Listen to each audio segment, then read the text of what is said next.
Hi friends, welcome back to our channel Rakshu's Tips. இன்னைக்கு இந்த 2020 ஆண்டிற்கான முதல் சந்திர கிரகணம் இன்னைக்கு நடக்குதுங்க. இந்த சந்திர கிரகணம் நடக்கும் நேரம் என்ன அப்படின்னு பார்த்தீங்க அப்படின்னா மதியம் 3:20 மாலை 6:47 மணி வரைக்கும் இந்த சந்திர கிரகணம் நடக்குது. இது பகல் நேரத்தில் தெரியுது அப்படிங்கிறதுனால இதை நம்ம பார்க்குறதுக்கோ ஃபீல் பண்ணவோ முடியாது. ஆனால் இந்தியாவில் இது தெரியும் அப்படின்னு சொல்லியிருக்காங்க. ஸோ இந்த டைமில் கர்ப்பிணி பெண்கள் எப்படி இருக்கணும் அப்படின்னு பார்த்தீங்க அப்படின்னா உங்களோட லஞ்ச் எல்லாத்தையுமே நீங்கள் பிஃபோர் 3 o'clock முன்னாடியே முடிச்சுட்டு ஈஸிலி டைஜஸ்டபிள் ஃபுட்டாக நல்லா எனர்ஜி தரக்கூடிய அதே சமயத்தில் நல்ல டைஜஸ்டபிள் ஆகக்கூடிய உணவுகளாக எடுத்துக்கணும். நான்வெஜ் அப்புறமா இந்த கீரை வகைகள் ரொம்ப டைஜஸ்ட் ஆகிறதுக்கு கஷ்டப்படுற மாதிரியான உணவுகளை அவாய்ட் பண்ணிக்கணும்.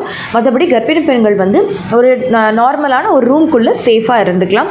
நீங்கள் தூங்கலாம், டிவி பார்க்கலாம், தண்ணீர் குடிக்கலாம், மொபைல் பார்க்கலாம், எல்லாம் பண்ணலாம்.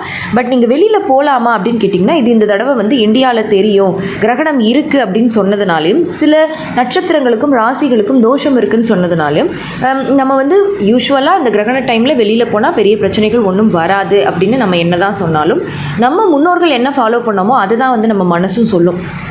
ஸோ அப்படிங்கிறதுனால இந்த டைமில் நீங்கள் அன்வான்டாக வெளியில் போகிறது அந்த ரேஸ் உங்கள் மேலே படுறதை நீங்கள் அவாய்ட் பண்ணிக்கிறது நல்லது. ஸோ ரொம்ப இம்பார்ட்டண்ட், எனக்கு ரொம்ப எமர்ஜென்சி, எனக்கு போய் தான் ஆகணும் அப்படின்னாலும் நீங்கள் டக்குன்னு ஒரு ஆட்டோவோ ஒரு கார்லேயோ அந்த மாதிரி போயிட்டு வந்துடுங்க. ரொம்ப நேரம் அன்வான்டாக வெளியில் சுற்றுறத, அந்த ரேஸுக்கு எக்ஸ்போஸ் ஆகிறத, வெயிலுக்கு எக்ஸ்போஸ் ஆகிறத நீங்கள் அவாய்ட் பண்ணிக்கோங்க. அதே மாதிரி நீங்கள் ஆஃபீஸில் இருக்கீங்கன்னா ஒன்றும் ப்ராப்ளம் இல்லை, நீங்கள் சேஃபாக ஆஃபீஸ்க்குள்ளேயே இருக்கலாம், ஒன்றும் பிரச்சனை இல்லை.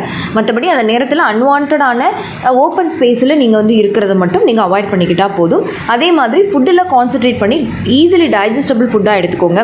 ரொம்ப கூர்மையான பொருட்களான கத்தி, ஊசி, அந்த மாதிரியான கூர்மையான பொருட்கள், சிசர், அந்த பொருட்களை கையாளும் போது ரொம்ப கவனமாக கையாளுங்க. ஸோ இதுதான் கர்ப்பிணி பெண்கள் பண்ண வேண்டிய முக்கியமான விஷயங்கள். ஸோ இந்த வீடியோ உங்களுக்கு பிடிச்சிருந்தால் லைக் பண்ணி எல்லாருக்கும் ஷேர் பண்ணுங்கள். நம்ம சேனலை மறக்காமல் சப்ஸ்கிரைப் பண்ணிக்கோங்க. தேங்க்யூ.